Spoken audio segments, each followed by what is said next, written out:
Priatelia, vítajte opäť tuto u nás na kanáli či platforme Zo samoty u lesa. Ako vidno, nemrzne, ale ako vidno, nasnežilo. Je to fakt úžasné. Takto na koniec marca už do lístkov bazí a všelijakých iných v noci nasnežilo krásnych zhruba 3 až 5 cm snehu pri teplote zhruba 4 až 6 stupňov nad nulou a tak je z toho takýto krásny, mokrý, biely sňah. Tak, tam naproti po ceste ide zase nejaká lesná potvora a Verinka si tu háže bobok. Tak veď slobodne. No, všetko krásne zasnežené.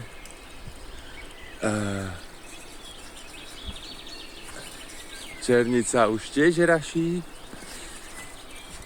a užíva si tej snehovej nádielky. Nuž, tak my sa ideme prejsť do lesa, pozrieť, ako to vyzerá tam a užiť si toho, jak nám bude na hlavi kvapkať ten mokrý sneh. Tak, by the way,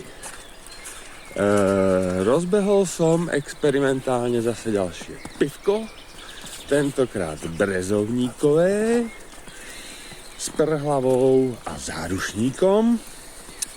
A aby experimentov nebolo málo, tak som časť cukru nahradil sušenými jablkami. Hruškami, pardon.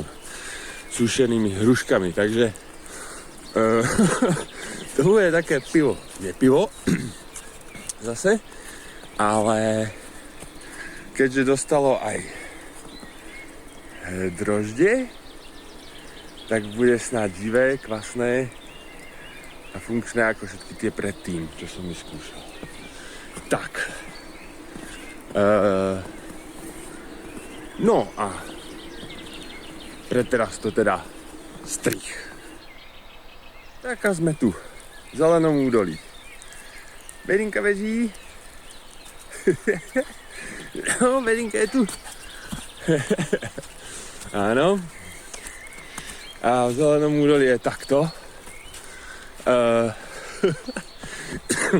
Vidím, že naše sadeničky si hold láhli k zemi.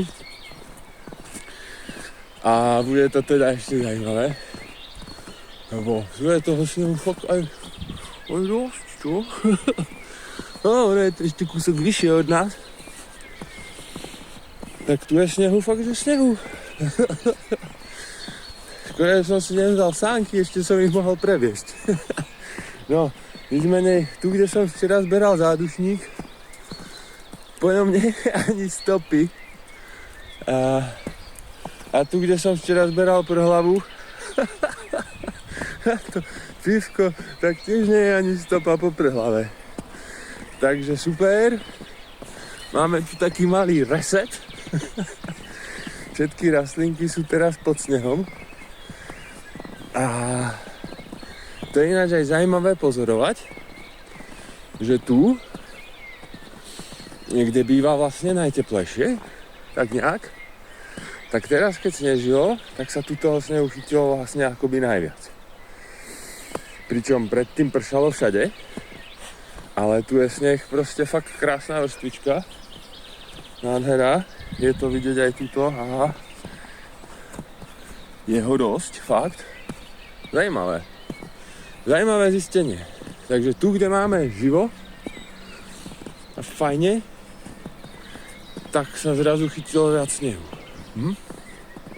OK, u nás je to trošku viac roztopené, ale kto vie, no tak možno tu je chladnejšie? Neviem. Môže byť, že tá vlhkosť v zemi a celé to neviem, fakt neviem, záhada. Dobre, je tu viac snehu, pre teraz si to nechám v hlave ako poznať to. Keby ste niekto vedeli, prečo je tu viac snehu, než u nás na dvore, napíšte do komentára, že Že je to jasné. OK, mne to jasné není. Dobre, toľko. A že je tu takáto krásna zimná nádielka, tak sa vám rovno aj pochválim, že som za zimu spáchal text ďalšej knižky a teraz pracujem na obrázkach k tomu textu. Tak nejak, no, je jar, takže pomaly, moc času nemám a až by ten text sa tak podarilo prepísať ešte do počítača, lebo teraz je samozrejme tuškou na papieri. Obrázky oskenovať, to sú tiež tuškou na papieri. Tak je dosť pravdepodobné, že by po lete v najhoršom pozime budúceho roku mohla byť nová knižka. Tentokrát bude zameraná na rozšírenie vlastne tej knižky Revitalizovaná budúcnosť.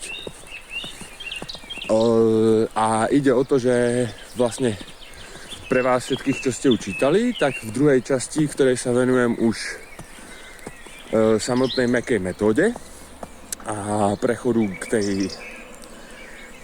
revitalizovanej budúcnosti, tak tam sú potom tie kapitolky. A môj plán je teraz jednotlivé kapitolky rozpísať do väčších celkov, ísť z nich viacej do hĺbky a ako si hĺbšie, širšie a možno občas aj konkrétnejšie prebrať dané výzvy vyplývajúce z názvu danej kapitoly, čo je v tomto prípade príroda prvá, čiže Nature First v angličtine, čo je také akože taký povyk tej mladej ekogenerácie, čo je v poriadku, ale o tom táto knižka nie je. Táto knižka bude o tom, že v nej bude akási cesta pomocou otázok vyzývajúcich k vašim vlastným odpovediam, čiže vlastne vašej vlastnej tvorivosti, plus akéhosi môjho vkladu, prípadne nejakých vedomostných zdrojových záležitostí, ktoré sa daných otázok týkajú. Takže to bude takou hravou formou, kedy v podstate, keď si prečítate obsah, už nebudete musieť čítať ďalej. Ak vás nebudú zaujímať moje vklady, ale zároveň môžete stráviť veľmi hodnotne čas len odpovedaním na tie otázky, ktoré tam sú. A aby som nehovoril len tak z toho, tak ja si pamätám niekoľko z nich. Samozrejme, otázka prvá je, čo je to príroda. A s ňou súvisiaca podotázka je, čo všetko nám príroda dáva, napríklad. No a keďže toto je otázka, nad ktorou sa dá zamýšľať celoživotne, tak ďalšie pre teraz odhalovať nebudem a nechám vám túto otázočku, že čo je príroda, tak nejak teraz zľahka rezonovať ďalej.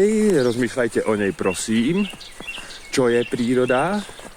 Lebo áno, tu okolo mňa sa isto zhodneme, že to asi bude príroda. To určite. Teraz mnohí sa isto zhodneme, že aj ja som príroda, ale aj vy ste príroda, lebo ja sa od vás nelíšim ničím. A teraz je tu tá otázka, že čo je príroda, treba aj za tým. Je príroda aj tou duchovnou podstatou? Je príroda aj tým neviditeľným impulzom, ktorý dizajnuje ten viditeľný impuls? A tak ďalej, a tak ďalej. Takže o tom to bude to sú také ako podnety len. Ja doporučujem vnímať prírodu ako čo najväčšiu. A samozrejme je to na vás, ako si to postavíte sami. Tak. A keďže už kecov bolo dosť, dáme si na záver krásny záber na zelené údolie v bielej svadobnej róbe. Áno, krásne pripravené na svadbu. A na záver, a Helga, rozpučená lieska.